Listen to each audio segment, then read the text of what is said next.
Yo, yo, yo. And as you can tell by the thumbnail and by the title of this video, I am going to be doing a Saturday night's main event glorified house show, PLE, whatever you want to call it, review. I also want to say quickly that sorry that in this particular video you might hear my fan a lot more than you would in other videos, because I'm currently not wearing my mic for this review because they both need charging, and I recorded a SmackDown review for the Go Home show for Saturday Night Main Event the next day, and 5 minutes into recording that SmackDown review, my mic disconnected, and because it needed charging. But my phone never told me. I would have thought that it would have come up being like microphone disconnected or something, or telling me my microphone's at a certain percent. But it never told me anything, so I just carried on filming that SmackDown review a couple of days ago as if my microphone was still recording. And for whatever reason, I didn't check to see if it was still recording. I just, like I've said, just carried on filming.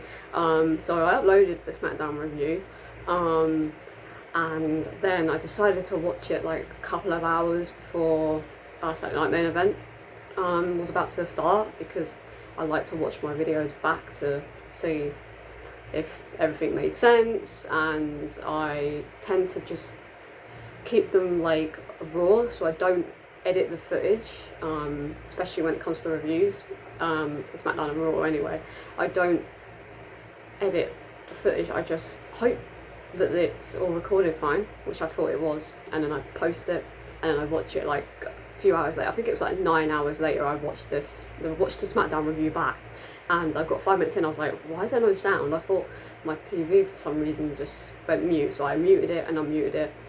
Still no sound. I was like, okay, this is weird.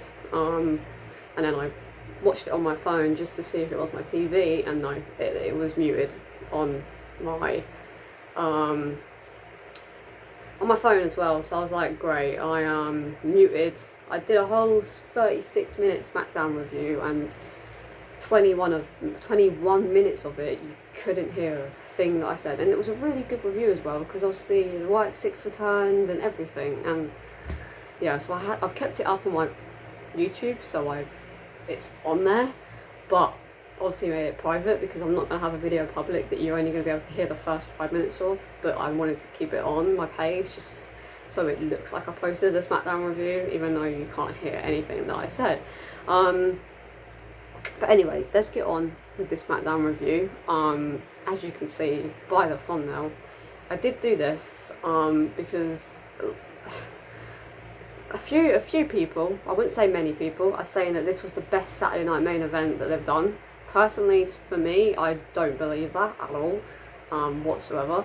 I feel like this was one of the worst Saturday Night Main Events they've ever done, since they've been doing them again. But I've given it a middle thumbs up because I did overall give it a 3 out of 5. And the reason being that I've given it a 3 out of 5 before we kick on and review and talk about the matches themselves, I have written everything down. Did say in my reaction videos last night that I was writing some stuff down to do with this review that I was going to be doing today. And the reason why I've given it a 3 out of 5 and not a 2 out of 5, because it was very close to being a 2 out of 5 based on the matches themselves. Very, very close. But I've given it a low 3 out of 5. Based on, you know what, actually, I'll talk about why I've given it a 3 out of 5 after I've done the review, because I've realised talking about what I've rated it overall when I haven't spoken about the matches yet is a bit of an odd decision to make. So actually, scrap that. I did give it a 3 out of 5, so I will say that, but I won't speak on the reasons why I've given it a 3 out of 5 until I've reviewed all matches. Anyways, we're going to kick off, of course, with the match that started Saturday Night Main Event, and that was the tag team match between Sami Zayn and CM Punk versus Bron Breakker and Seth frickin' Rollins. And this was Bron Breakker and Seth Rollins' first tag team match since they joined teams, and I gave this match a 2 out of 5, which is a crazy sentence to say, the fact that I've given this match a 2 out of 5 when literally one of my favourite wrestlers, well, two of my favourite wrestlers actually of all time, were literally in the same ring together with a tag team partner being Bron Breakker and Sami Zayn, because Seth's one of my favourites of all time, and the match was terrible. I don't know why people are saying this match was good, because we literally, because of ad breaks, I think if there was no ad breaks, this match would have been at least a high 3 out of 5. It wouldn't have been a 4, but it would have been a high 3 out of 5. But based on the fact that we got, I think it was 3 ads, I feel, or it might have just been 2, but I feel like it was 3 ads. Yeah, it was. I'm pretty sure we got 3 ad breaks in the first match, the tag team match. We got 3 ad breaks, and the ad breaks were almost 4 minutes long, which means that we missed 12 minutes of a match. 12 minutes of this match. Possibly 9 minutes if it was only 2 ad breaks. Oh wait, no. 8 minutes, sorry. 8 minutes if there was only 3 ad breaks. So I swear there was 3, but there might have only been 2. But anyways, don't really matter, to be honest with you, because missing 8 minutes or 12 minutes of a match is criminal, because normally during SmackDown we do get ads. We get 3-minute ads, but we get literally one ad for that whole match. That's it. So we only miss 3 minutes of the match, and that's absolutely fine. But missing 8 or 12 minutes, however many ads we got, whether it was 2 or 3, is criminal, because it made this match so confusing and so terrible that I just had no idea what was going on. Because one minute it was Sami and Seth in the ring, and then when it came back it was Punk and Seth in the ring, and I was just like, how did that happen? What's been happening? Because we missed half of it. We literally missed over half the match, because what I calculated it, and what I actually saw of the match itself, from seeing it actually on my screen, we saw 9 minutes. Just over 9 minutes. That was it. That's all we saw on TV, was just over 9 minutes for that legendary of a tag team match. We saw just over 9 minutes of it on TV. What am I supposed to take from that? Like, there's just barely anything was happening, because it was too confusing. Because when adverts, what the hell? When adverts happened, there would be different people in the ring every time. So I couldn't be like, oh, that's why he's in the ring, because that happened. But obviously they tagged each other, but what led to that person being tagged, I have no idea, because I didn't see it. Don't know what happened. Why there were so many ads throughout this whole show is crazy to me. We had 11 ads. I've heard we had 11 ad breaks, right? And 11 ad breaks, let's say 4, 8, 12, 16, 20, 24, 28, 32, 36, 40,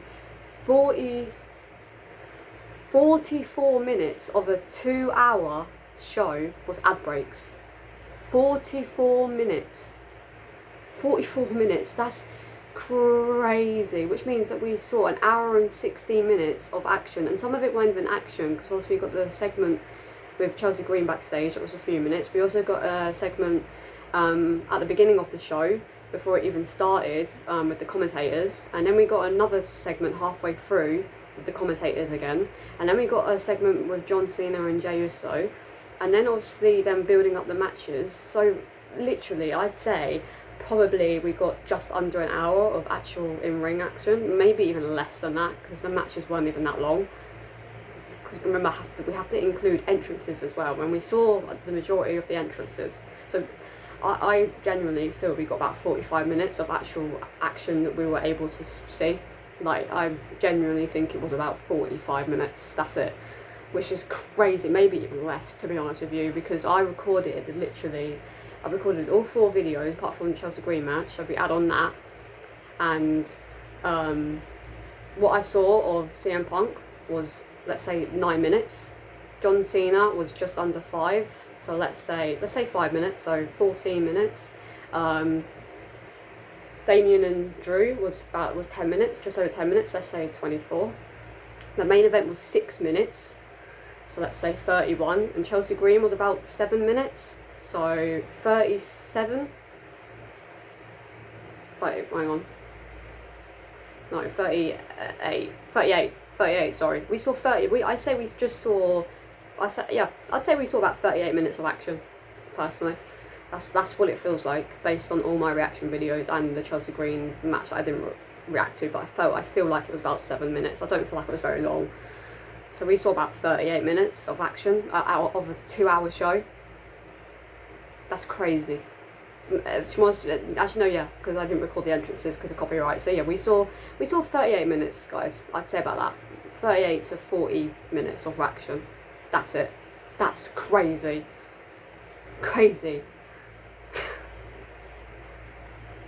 That's crazy. That's actually mental. Now looking at that even more now, that's insane. Like, come on, guys. Like, this was not the best Saturday night main event. I remember I gave the first Saturday night's main event a 5 out of 5 because it was incredible to watch. The matches were quite long. It was enjoyable. There was nowhere near as many ads, and if there was, they weren't as long. So yeah, this was insane. But anyways, other than that, the match did start off with a brawl between all 4 of them, which I really enjoyed, and probably was my favourite part of the whole match. And then I've already spoke about the fact that the match was about 10 minutes long because of ads. And then all I've literally can remember of that match, based on the facts that I've already said many times, because of ads, I couldn't really keep my concentration, because every time I was getting into the match there would be an advert, and then I just forget what happened because the advert was 4 minutes long. And then by the time we came back, everything was different to what the ad break went into. We came back with something completely different, so it confused me, so I couldn't get into it. So that's another reason to why I gave it a 2. And then obviously, good part of this match, and actually made it be a 2 instead of a 1 out of 5, was the fact alone that, as much as I don't like Bronson Reed, I do love the fact that he came back at a Saturday night main event, because it does, in a way, make Saturday night main event a watchable show, because we have the potential of returns and heel turns and face turns based on Bronson Reed returning at Saturday night main event instead of Money in the Bank, or even a Raw. So that's made the match better, because he returned, and obviously he took out CM Punk by running into him on the barricade, and that caused Sammy to be distracted, get absolutely demolished by a spear by Bron Breakker. Seth and Bron pick up the win, and pick up their first win as a tag team, or a duo. And my prediction was right, because obviously I said at the beginning I did pick for this match for it to be Bron Breakker and Seth that pick up the win, and I'm glad it went that way. And then after the match, CM Punk came back into the ring. Surprisingly, thought it was going to be Sami Zayn that took the bumps that Punk took, because Punk got taken out at the barricade, so I thought he was just going to be down for the rest of the match, and then Sami was going to be the one to take the bump that Punk took. But anyways, Punk came under the ropes, grabbed Paul Heyman's leg. Bronson Reed did, I don't even know what you call that, just jumped onto the back of his back. I don't even know what that's called, and then done 1 tsunami to CM Punk. Thank God it wasn't like 3 tsunamis, because I would have been pissed if they tsunami'd CM Punk like more than once, because no offense to CM Punk, you guys know how much I love CM Punk. I've got him tattooed on me. I've got pictures on my walls of CM Punk. I've dressed literally in all CM Punk gear, and I saw him when I was 11 years old. So I've loved CM Punk for ages. I'm 24 now, so I've loved Punk for that long. So no offense to him, but he's 47 this year, and him taking 3 tsunamis at his age and the barricade spot, I would have been like, no, that's just far, that's too far, way too far. And I get, obviously he was willing to do that because he took one, but I'm just glad it wasn't. I think it would have overdone it if it was more than one anyway, because it was at Saturday Night Main Event. But if it was Sami, I think doing it more than once I would have been like okay with. I feel like it still would have been a bit too overused based on his return, and it was a Saturday Night Main Event. But yeah, I'm just glad it wasn't more than one tsunami to CM Punk, because that one looked awful. But yeah, and then Bronson. Well, it did actually, before the tsunamis and that happened, it did look like Bronson was not joining Seth and Bron Breakker, but then Seth went around Bron Breakker, they hugged, and then, I don't know why that's Seth Rollins' way of bringing new people into the feud. He hugs them. You'd think he would like shake their hand or something, but no, he hugs them. Each their own, I guess. Seth likes to hug people. And then Bronson and Bron Breakker like had a standoff, and then Bronson put out his hand for Bron Breakker to shake it, and Bron Breakker shook his hand very quickly and joined the faction. And yeah, Bronson Reed is a part of this faction now, and I don't know how to feel about it, because obviously Seth and Bron had that feud where Seth was bleeding to the point it took him out for like a couple of months or a few months or however long it was, or a month, I don't even know. I think it was like literally a month, maybe a little bit longer than a month. And now Bronson's joined his team, so that's a little bit odd. Actually no, it's very odd, because that wasn't that long ago.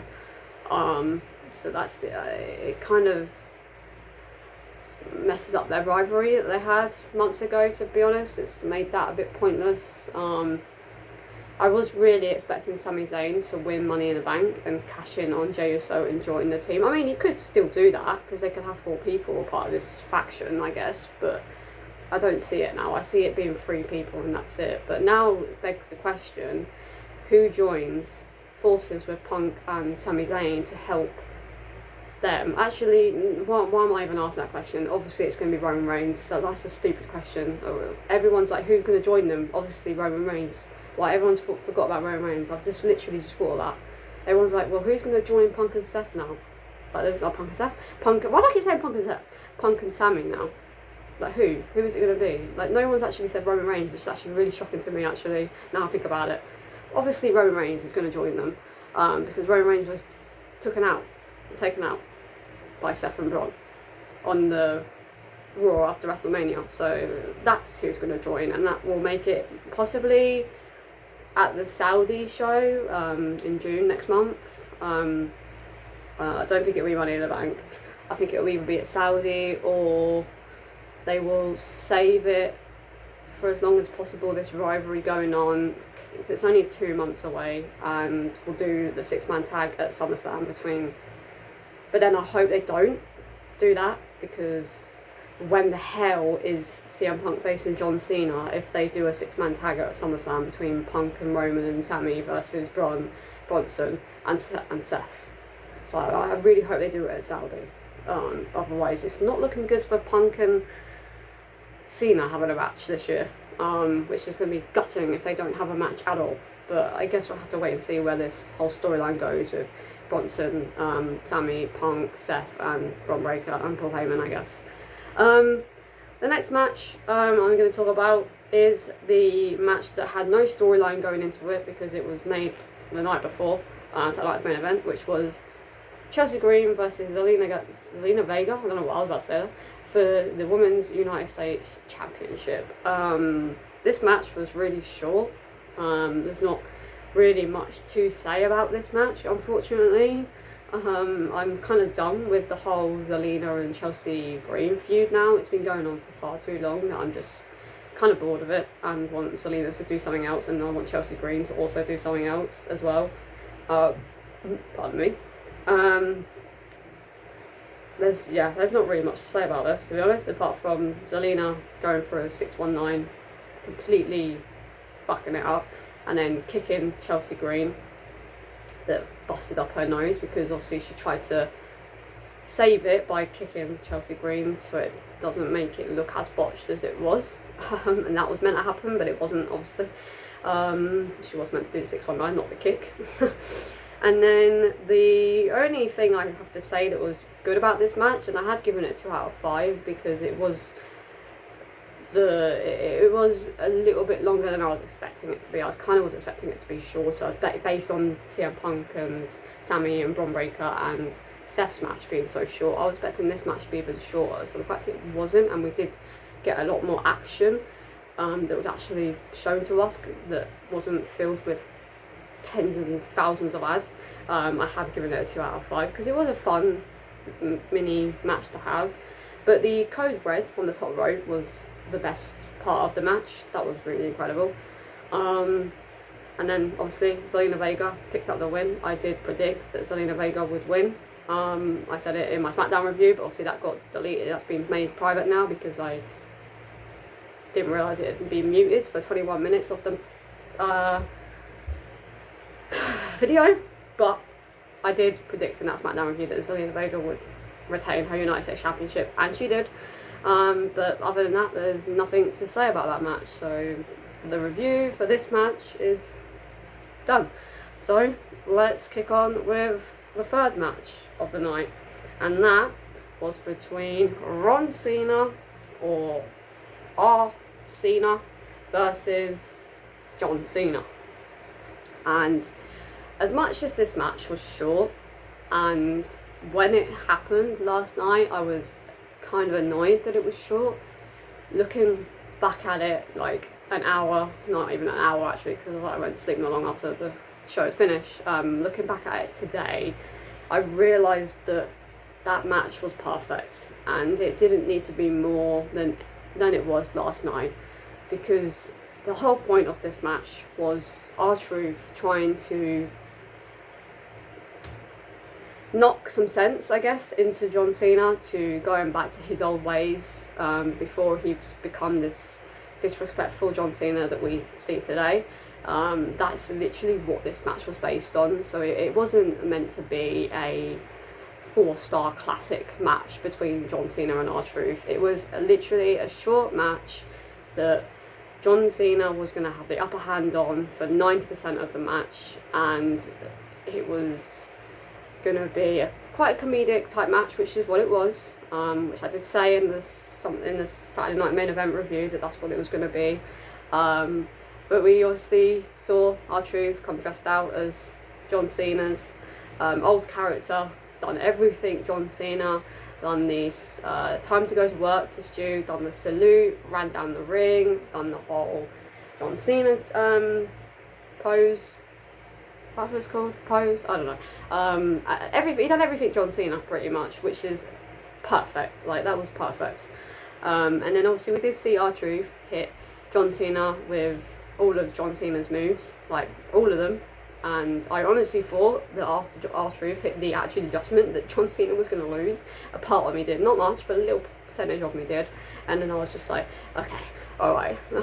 That would have been hilarious if he did lose to R-Truth, but I just knew that wasn't going to happen. But like I've said, a slight percentage of me did believe that we were going to actually get a R-Truth win against John Cena. But then I thought to myself, actually that can't happen, because if R-Truth beats John Cena, that means he's in for a title shot, and that's just not what we want in this feud. So thank God that John Cena won. But that's all we saw from R-Truth, just R-Truth doing some of John Cena's move. And then towards the end of the match, which was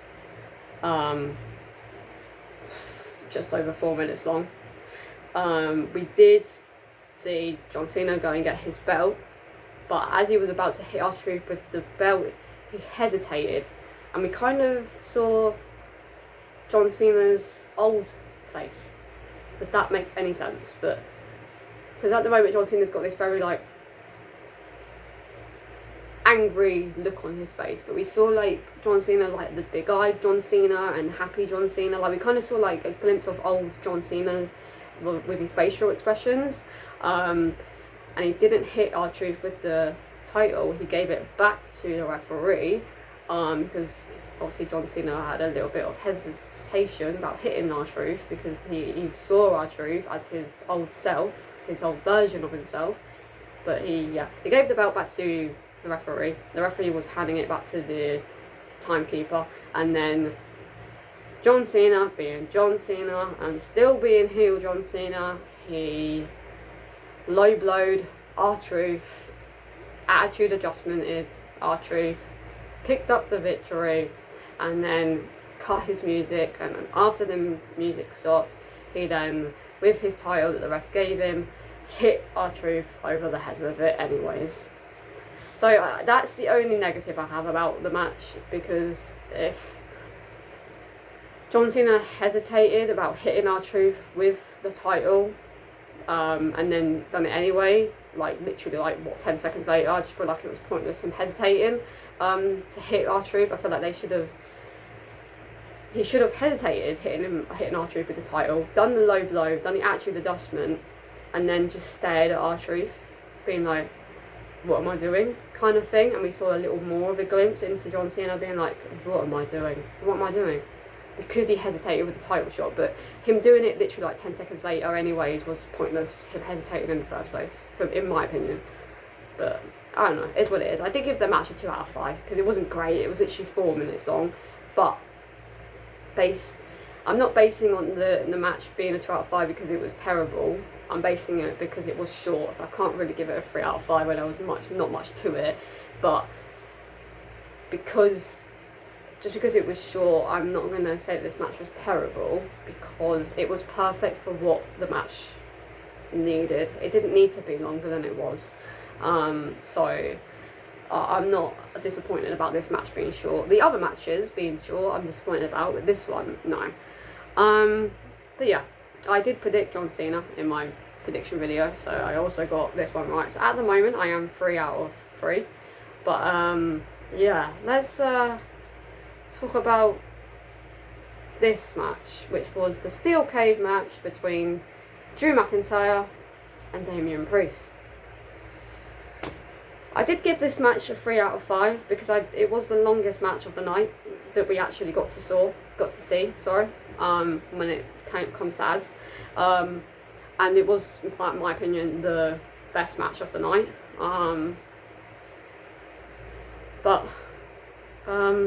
Well, we'll speak about the ending, obviously. Of course, we will. There isn't much to say about this match. As much as I gave it a 3 out of 5 because it was longer than the other matches, and but based on me giving the previous 3 matches a 2 out of 5, I couldn't then give this match a 2 out of 5 because I feel it was bad, because I don't feel it was as bad as the others. As much as it wasn't great, I don't feel it was as bad as the others for me to give it a 2 out of 5 because it was longer than the other 3 matches, and there was more stuff in this match that I enjoyed than the other matches when it comes to the in-ring perspective, not what happened after. But Damian hit a nice, Drew hit a nice suplex off the top of the cage onto the mat, which was nice, and then Drew went straight into a Claymore, and I was like, oh my god, this is it. And I don't think that was long into the match. I think it was like 6 minutes into the match, maybe even less, and I was like, oh my god, no way are they again doing a really short match. Like, what is this? We might as well just call it a Saturday night short main event, because the matches were just so short. To be fair though, it was actually quite a short match because it was 10 minutes long altogether. So actually it was a short match, to be fair. But as long as it went over the 10-minute mark, so I guess we'll have to take that.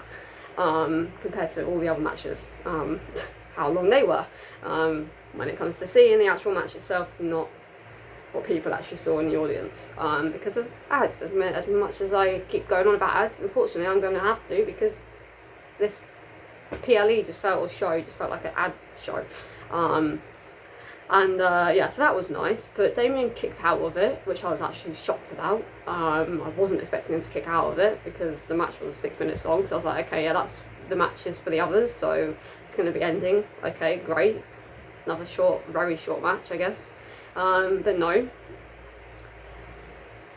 Damien kicked out, which was crazy. And then Drew went for the Claymore into the chair. Damien had his head on the steel chair, and then Drew was going to go for Claymore, which is how how WrestleMania 41 Night 2 ended, but Damien moved out of the way. It then gave Damien the opportunity to hit Drew with the South of Heavens, hit him with the chair, done a nasty chair move to the neck, where he got his neck under the chair and then bashed it. That looked horrible. And then I cannot remember what the move's called, but the match ended with Drew laying on his front, one chair underneath him, and then Damien whacking him with the chair on the back of his neck. And that's how Damien won. He didn't go over the top of the cage. He just walked out of the ring. Well, he kind of stopped on the stairs, and I thought, oh, is he going to go back and damage Drew even more? No, he just looked at him, said some words, and then left. And I was like, you've got to be joking me. That was it. Like, as much as I knew it was going to be brutal because it was at a Saturday Night Main Event, I thought it was going to be a little bit more brutal than it was.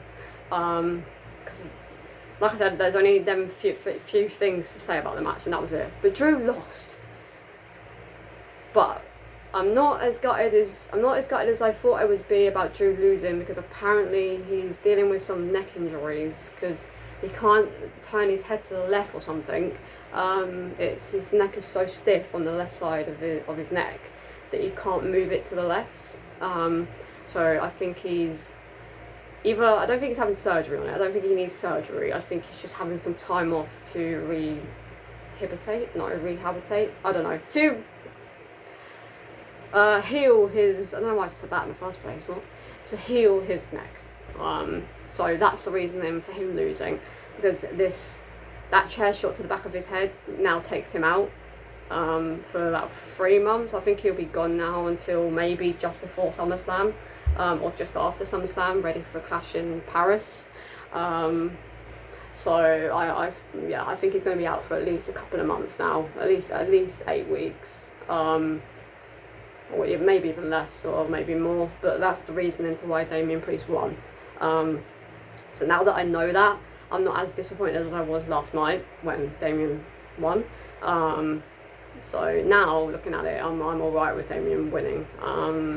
But it is kind of what's next for Damien Priest now, though. That's I guess he could go on to face Jacob Fatu. But yeah, I don't know what's next for Damien now. But yeah, that's all I've got to say about the match itself. Nothing really much to talk about. The main event of the night, I gave a 2 out of 5. As much as there was a few good moments, and they have really good chemistry with one another, the main event was 6 minutes because of ads. It was literally just over 6 minutes because of ad breaks. The main event was 6 minutes long. Like, what the hell were WWE thinking with all these ads? Like, it ruined this whole show. Because, like I said, we got 44 minutes of ad breaks. 44 minutes of ad breaks. It's crazy. Out of a 2-hour show, we got 44 minutes of it. So half of the show, pretty much, was ads and entrances. It's just crazy. So, yeah, this main event was 6 minutes long. That's why I've given it a 2. Because there's not really much to look at. Because it was... all we saw was 6 minutes of it. There was an ad break 1 minute and 30 seconds into the match, which is crazy. Literally 1 minute and 30 seconds we had a 4-minute ad, And I'm like, the match has literally just started and we've already got a 4-minute ad. Are you having me on? Like, what is happening? Like, what is going on with all these adverts? Like, why? The super kick to Logan Paul though, when Logan Paul came over the top rope, like kind of done like a flip over the top rope to do his clothesline to Jey Uso. Can't remember the name of it. That was really cool though, because the super kick like connected like perfectly. So that move itself, that whole sequence itself, is a massive thumbs up, because that was really good, really good sequence there. And Jey Uso won with Cody's help. That's literally all I can remember from that match. And I was writing stuff down as the match was happening. So this is not like I wrote it down today. This was as the match was happening. That's what I wrote down. And that's literally all I have written down. That the match was 6 minutes long. We had an ad break, 4-minute ad break, 1 minute and 30 seconds into the match. Jey Uso's super kick to Logan Paul's move, flipping himself over the top of the ropes to do a clothesline, and which was incredible, like I've already said. And then Jey Uso won with Cody's help because John Cena interfered. Well, he took out the referee by dragging the referee out of the ring. And then he came and attacked Jey Uso, and we thought Logan Paul was going to win. I was like, oh no, Logan Paul's going to win, Logan Paul's going to win. And you can see in the video that the reaction video, I was like, Cody Rhodes, please Cody Rhodes, please Cody Rhodes, please Cody Rhodes. And yes, we got Cody Rhodes' theme tune here, and the real champion is back in WWE. Thank fuck, because SmackDown has been so terrible without, well, it's not been terrible, but it's not been as great without Cody Rhodes. So thank God Cody Rhodes is back. Thank fuck for Cody Rhodes. As much as loads of people hate Cody Rhodes, I have adored Cody Rhodes since his dashing days. So I've always loved Cody Rhodes. So I'm beyond happy to see that man back in the SmackDown division and back in WWE. Because yeah, he's great in the ring, great on the mic, just great overall, great guy. So yeah, happy about Cody Rhodes coming back, as you can tell. And Jey Uso picked up the win, even though it probably should have been a disqualification, but did pick up the win to retain his World Championship against Logan Paul. And then Cody hopped on the mic to announce that at Money in the Bank, it will be John Cena and Logan Paul versus Jey Uso and Cody Rhodes in a tag team match at Money in the Bank. And as much as I am loving, I can't lie to you, as much as I am loving John Cena and Logan Paul as a team, because it's the older generation of WWE with the newer generation of WWE, and I'm loving it. Like, their chemistry together and just them two as a team together, it works, because John Cena is very much a brawler, not even a brawler, like very technical, old-fashioned wrestling, when Logan Paul's a high flyer, does all these crazy-ass moves.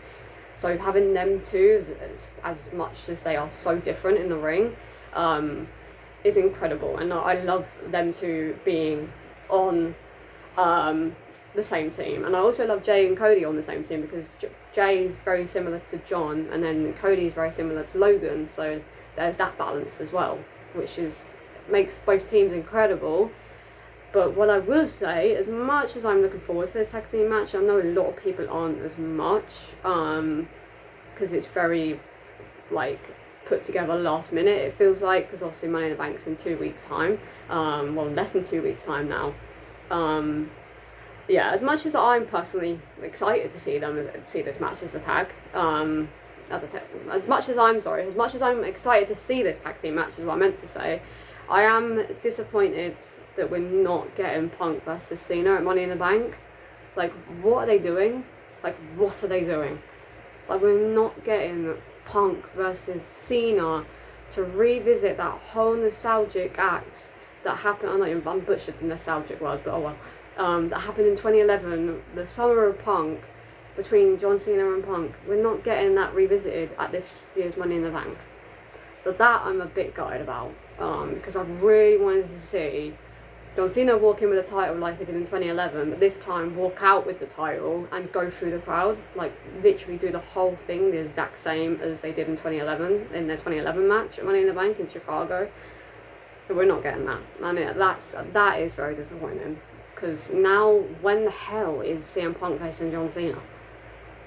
The only thing I can think of is it's going to happen at SummerSlam, because SummerSlam's 2 nights, and that's the only thing I can think of. Is they don't do this 6-man tag match that I was speaking about earlier, with Braun and Bronson and Seth, and then Roman, Sammy and Punk. I'm hoping that they do maybe at SummerSlam. No, because Jay needs to defend his title at SummerSlam. I don't know. They do something else. Maybe at SummerSlam they do Bronson Reed and Bron Breakker versus Sami Zayn and Roman Reigns. So Seth Rollins is the manager, let's say. He doesn't actually have a tag match with them. He helps them to try and win. That's what they could do at SummerSlam, and then they do John Cena versus CM Punk at SummerSlam, because they can't not do John Cena and CM Punk in this whole nostalgic run that John Cena's on. It would be the most stupidest decision ever if John and Punk don't meet at all during this retirement tour. And then the only other thing I can think of is they do it at Clash in Paris at the end of August. That's a possibility. That is a very big possibility to help build up this Clash in Paris PLE.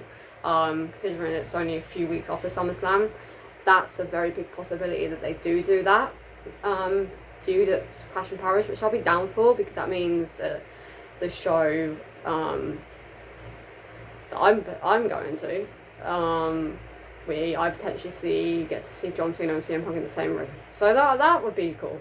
But would have preferred it at Money in the Bank. But it is what it is. Yeah. I can see Punk being a part of the 6-man ladder match now. But I don't know. I guess we'll have to wait and see what these triple threat matches are happening. That are going to happen tomorrow on Raw. But yeah, guys. That was the end of the review when it comes to the matches. But quickly before this review ends, I will say that I gave this a 3 out of 5, as I was about to explain earlier, but realised I should do it at the end instead. I gave it a 3 out of 5, as much as I gave 4 out of the 5 matches at 2 out of 5. The reason being for the 3 out of 5 instead of 2 is Bronson Reed returning and joining Seth and Bron Breakker. That helped it be a 3 out of 5. R-Truth just as John Cena in his old gear, that's also helps it be a 3 out of 5. The suplex off the top rope to Damian Priest from Drew McIntyre, another reason. The super kick to Logan, I've said multiple times now, so I won't explain that again. And Cody Rhodes returning has given it a 3 out of 5, but it was very close to being a 2 out of 5. But based on them 5 reasonings alone, I have given it a 3 out of 5. And now we are on to Money in the Bank in less than 2 weeks. We did also get announced that the day after Saturday Night Main Event in July, because we've got another one, woo, I'm so excited for that, we are getting Evolution, which is a all-women's PLE that I haven't done since 2018, and I'm so fucking hyped for it, so hyped for an all-women's PLE. I'm so excited for it, because women don't get enough attention in WWE as they should at the moment, so them having a whole PLE to themselves is, yeah, very, very, very good, and I'm so excited for it. But yeah, guys, that is the end of the review. I would say what my favourite match was, but none of them were my favourite matches, so I'm not even gonna say what my favourite match was, because I personally didn't enjoy them to that point of them being my favourite, so I'm not even gonna get into what my favourite match was this night. But if you guys had a favourite match, let me know in the comments down below, and also let me know what was your ratings of this show. Did you think it was better than a 3 out of 5 for some reasoning? Or do you believe it was worse than a 3 out of 5? Or do you believe it was the same and it was a 3 out of 5 show, PLE, whatever you want to call it? But anyways, guys, this has been Charlie, and I will see you guys in my next video. Peace.